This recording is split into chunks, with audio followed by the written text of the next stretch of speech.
আসসালামু আলাইকুম। সংবাদে আপনাদের সবাইকে স্বাগত জানাচ্ছি। আমি ফিরোজ তোহা। শুরুতেই সংবাদ শিরোনাম।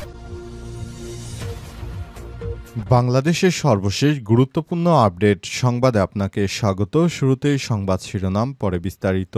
প্রথমেই জানাবো আমাদের হাতে থাকা সর্বশেষ গুরুত্বপূর্ণ সবথেকে তাজা আপডেট সংবাদ। খাগড়াছড়িতে সংঘর্ষের ঘটনায় মুখ খুলল ভারত। খাগড়াছড়ির ঘটনায় জড়িত থাকার অভিযোগ অস্বীকার করেছে ভারত। গত কয়েকদিন ধরে পাহাড়ি অঞ্চল বেশ অশান্ত ছিল। উদ্ভূত এই পরিস্থিতির পেছনে ভারত বা ফ্যাসিস্ট আওয়ামী লীগ সরকারের ইন্ধন আছে বলে স্বরাষ্ট্র উপদেষ্টা লেফটেন্যান্ট জেনারেল অবসরপ্রাপ্ত জাহাঙ্গীর আলম চৌধুরী অভিযোগ করেছিলেন। তবে এই অভিযোগ সম্পূর্ণ অস্বীকার করেছে ভারতের পররাষ্ট্র মন্ত্রণালয়। আজ দেশটির পররাষ্ট্র মন্ত্রণালয়ের মুখপাত্র রণধীর জয়সাল সাপ্তাহিক ব্রিফিংয়ে এই তথ্য নিশ্চিত করেছেন।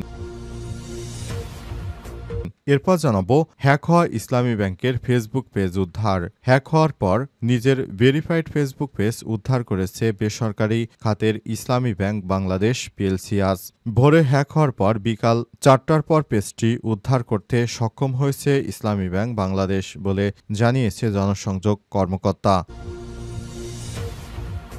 এদিকে আমরা অন্তত 160টি আসন পাব বললেন শিবির সেক্রেটারি। ইসলামী ছাত্র শিবিরের সেক্রেটারি জেনারেল নুরুল ইসলাম সাদ্দাম বলেছেন, সামনে জাতীয় নির্বাচনে যে এলাকায় দায়িত্ব পালন করছি আমার জন্য এত সুযোগ তৈরি হয়েছে আলহামদুলিল্লাহ। কোনোদিন কল্পনা করতে পারিনি এদেশের মানুষ জামাত ইসলামকে এত ভালোবাসে। এবার যে সুযোগ সৃষ্টি হয়েছে আমার মনে হয় এবার নির্বাচনে জামাত ইসলাম 160টি আসন পাবে।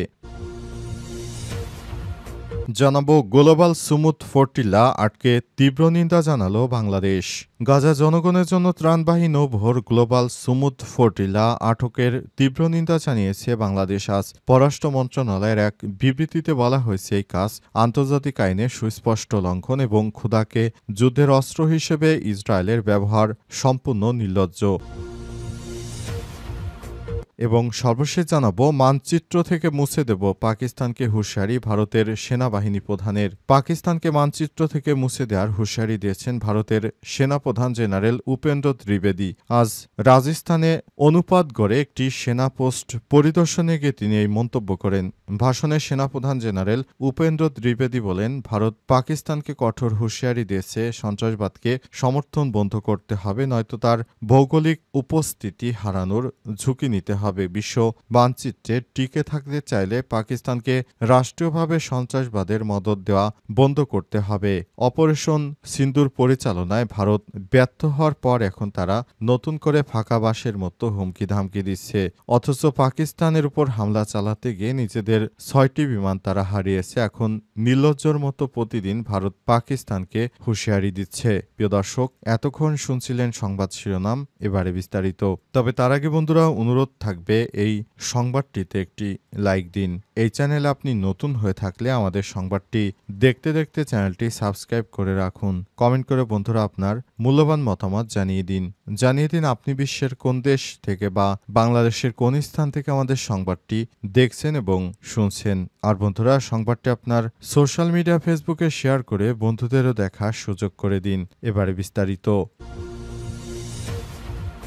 খাগড়াছড়ির ঘটনায় জড়িত থাকার অভিযোগ অস্বীকার করল ভারত। গত কয়েকদিন ধরে পাহাড়ি অঞ্চলে বেশ অশান্ত ছিল। উদ্ভূত এই পরিস্থিতির পেছনে ভারত বা ফ্যাসিস্টের ইন্ধন আছে বলে স্বরাষ্ট্র উপদেষ্টা লেফটেন্যান্ট জেনারেল অবসরপ্রাপ্ত জাহাঙ্গীর আলম চৌধুরী অভিযোগ করেছিলেন। তবে এই অভিযোগ অস্বীকার করেছে ভারত। আজ দেশটির পররাষ্ট্র মন্ত্রণালয়ের মুখপাত্র রণধীর জয়সাল সাপ্তাহিক ব্রিফিংয়ে এই ব্যাপারে কথা বলেছেন। তিনি বলেন, আমরা এই ধরনের ভিত্তিহীন অভিযোগ প্রত্যাখ্যান করছি।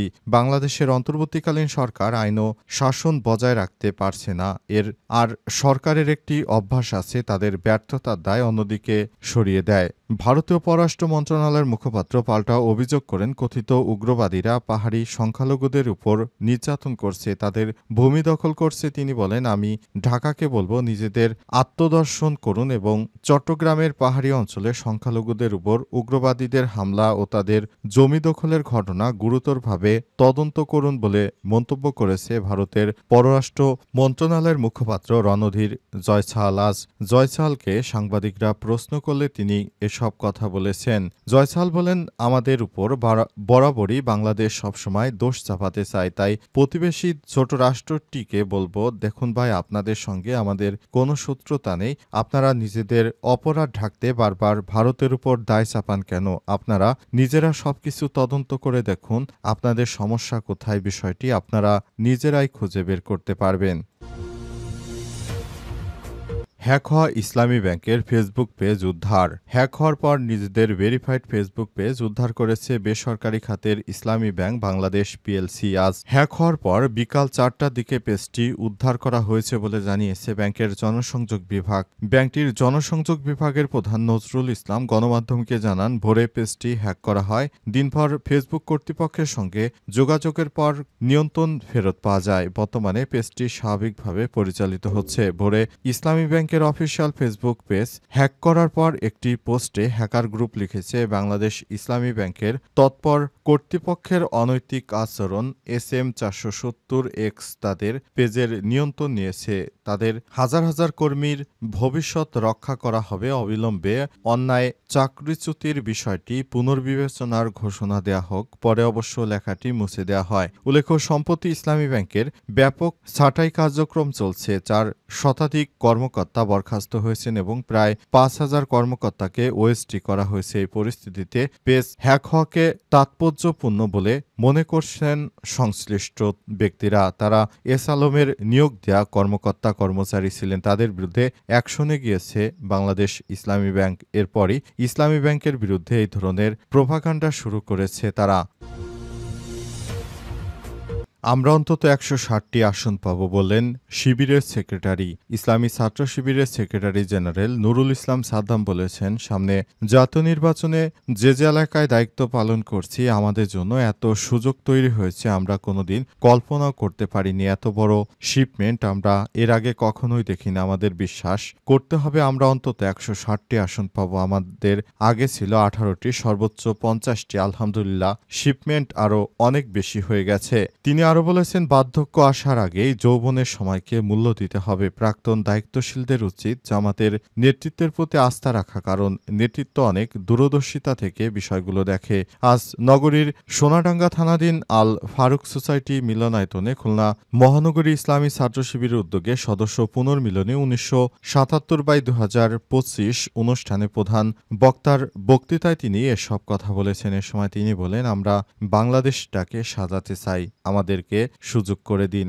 আপনাদের বলবো, ভাই বোনেরা, আপনারা আমাদের উপর ভরসা রাখুন। বাংলাদেশ জামাত ইসলাম আপনাদেরকে হতাশ করবে না। আমার বিশ্বাস, আমি মনে করি বাংলাদেশ জামাত ইসলামের মতো আর এমন কোনো দায়িত্বশীল রাজনৈতিক দল এদেশে নেই। এদেশের মানুষের ভাগ্য পরিবর্তনে বাংলাদেশ জামাত ইসলাম অতীতে যেভাবে কাজ করেছে, ভবিষ্যতে যদি কখনো ক্ষমতায় যেতে পারে, এর থেকে আরও অনেক বেশি কাজ করবে।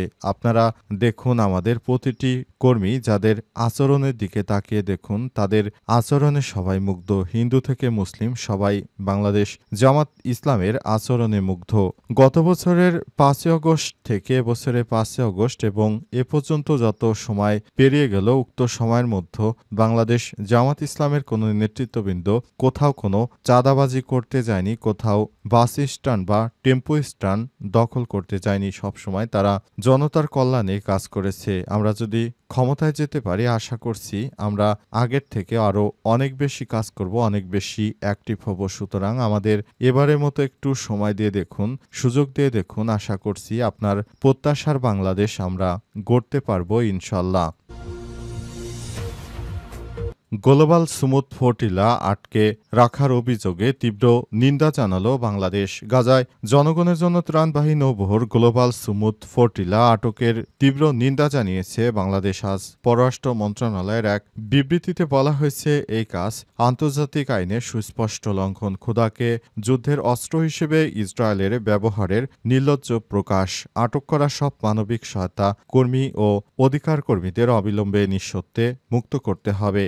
দখলদার বাহিনী যেভাবে অনাকাঙ্ক্ষিত ঘটনা ঘটাচ্ছে, সেগুলো তাদেরকে জবাবদিহির আওতায় আনতে হবে। তা না হলে তারা যেভাবে গণহত্যা চালিয়ে যাচ্ছে সেসব গণহত্যার বিষয়টি আন্তর্জাতিক আদালতে উপস্থাপন করে তাদেরকে আইনের আওতায় নিয়ে আসতে হবে। যদি আইনের আওতায় না আনা হয় তাহলে ভবিষ্যতেও তারা এই ধরনের অনাকাঙ্ক্ষিত ঘটনা ঘটাবে। তাই আন্তর্জাতিক সম্প্রদায়কে বলবো এই সন্ত্রাসী গোষ্ঠীকে আইনের আওতায় নিয়ে আসুন, তাদের উপর নিষেধাজ্ঞা জারি করুন। তা না হলে তারা যেভাবে নিরীহ ফিলিস্তিনিদেরকে হত্যা করছে গোটা মানব সভ্যতা এজন্য হুমকির মুখে পড়বে। এছাড়াও তারা বিভিন্ন দেশে সময় অসময় হামলা করছে। এই ধরনের অনাচার কোনোভাবেই গ্রহণযোগ্য নয়। এই দখলদার বাহিনীকে থামাতে হবে। এখন মানবতার যুগ, মানবতার দিকে সবাইকে এগিয়ে আসতে হবে। তাদের জন্য যে ত্রাণ পাঠানো হয়েছে সেটা আটক করা খুবই বেআইনি এবং অত্যন্ত জঘন্য একটি কাজ।